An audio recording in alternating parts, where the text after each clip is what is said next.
सफा वातावरणले रोग फैलन दिँदैन, पर्यावरणको संरक्षण हुन्छ। यसले सामाजिक जागरुकता फैलाउँछ। नदी, हावा, जमिनमा हुने प्रदूषणको कम हुन्छ। सफा र आकर्षक स्थानले पर्यटकहरूलाई आकर्षित गर्दै जान्छ अनि त्यस ठाउँमा पर्यटकहरूको घुइँचो बढ्न थाल्छ, जसको कारणले त्यो समाज, राज्य अनि राष्ट्रको आर्थिक विकासमा सहयोग पुग्दछ। सिक्किम राज्यको अप्पर बुर्तुक निर्वाचन क्षेत्रमा व्यापक रूपमा सफाई अभियान क्षेत्र विधायिका मेडम कला राईले युद्ध स्तरमा सञ्चालन गर्नुभएको छ। उहाँको लक्ष्य हो अप्पर बुर्तुक निर्वाचन क्षेत्र सिक्किमकै सबैभन्दा उदाहरणीय क्षेत्र बनोस्। यस क्षेत्रमा पर्यटकहरूको घुइँचो लागोस् ताकि यो क्षेत्र पर्यटकहरूको निम्ति आकर्षकको केन्द्र बिन्दु बन्न सकोस्। प्लास्टिक मुक्त, फोहोर मुक्त निर्वाचन क्षेत्र बनाउने उहाँको नवप्रवर्तन र जागरुकता कार्यक्रम उहाँले हृदयबाट नै थालनी गर्नुभएको हो। उहाँलाई समग्र क्षेत्रवासीले साथ दिइरहनु भएको छ भने 10 तारिक मई 2025 को दिन लुइङ पर्बिङ ग्राम पञ्चायत इकाइका अनेक स्थानमा सफाई अभियान युद्ध स्तरमा सञ्चालन रहेको पाइयो, जसमा स्थानीय नागरिकले आफ्ना ठाउँमा रहेर त्यहाँका स्थानीय बाटोहरू अनि विद्यालयहरूलाई सफा गरेको देख्न पाइयो।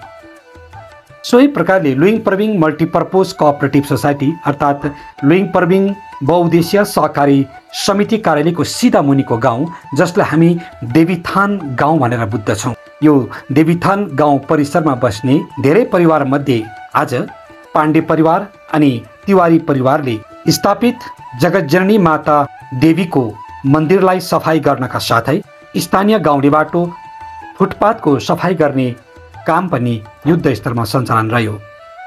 यो बाटो भएर धेरै गाउँले विद्यार्थीहरू, बुढापाकाहरू, गाउँले महानुभावहरू अनि लुइङ पर्बिङ एमपिसिएसबाट खाद्यान्न, गाईबस्तुको चारो, नुन, भुस आदि बोकेर आवत जावत गर्ने गाउँलेहरूको निम्ति यो बाटो अति नै जरुरत छ र यो बाटोको पनि आज सफाई गरिएर उज्यालो बनाइएको छ।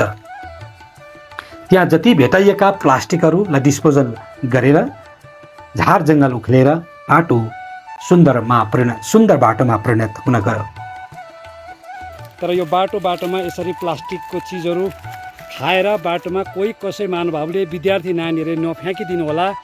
आजदेखि उसो एउटा अभियान सङ्कल्प लिइदिनुहोस् तपाईँहरूले पनि, जसले पनि खानुहुन्छ। अर्को महत्त्वपूर्ण कुरा के भने यो देवीथान मन्दिरदेखि लुइङ पर्बिङ एमपिसिएससम्म पुग्ने गाउँले बाटो निर्माणको निम्ति गाउँलेहरूले कयौँ वर्ष अगाडिदेखि वार्ड सभा र ग्राम सभामा आफ्ना प्रस्तावहरू नराखेका होइनन्, तर आजसम्म कहिले पनि यो बाटो बनाउनका लागि कसैको ध्यान आकर्षित हुन सकेको थिएन।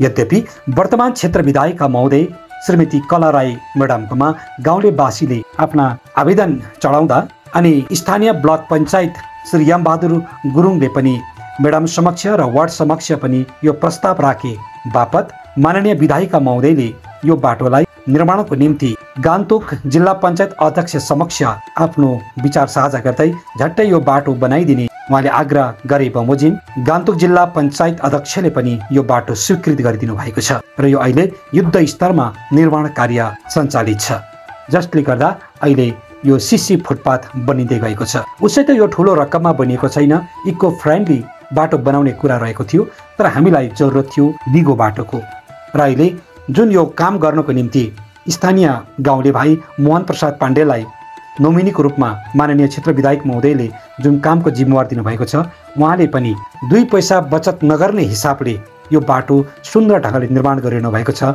उहाँलाई पनि हामी धन्यवाद चढाउँदछौँ र हाम्रो गाउँको निर्माण, हाम्रो गाउँको विकासको निम्ति क्षेत्र विधायिका मेडमले जति योगदान दिनुभएको छ यसप्रति यी देवीथान मन्दिर परिसरमा बस्ने गाउँलेहरू कृतज्ञ सङ्कल्पित छन्। उहाँहरू चाहन्छन् यहाँको देवी मन्दिरको पनि विकास होस्।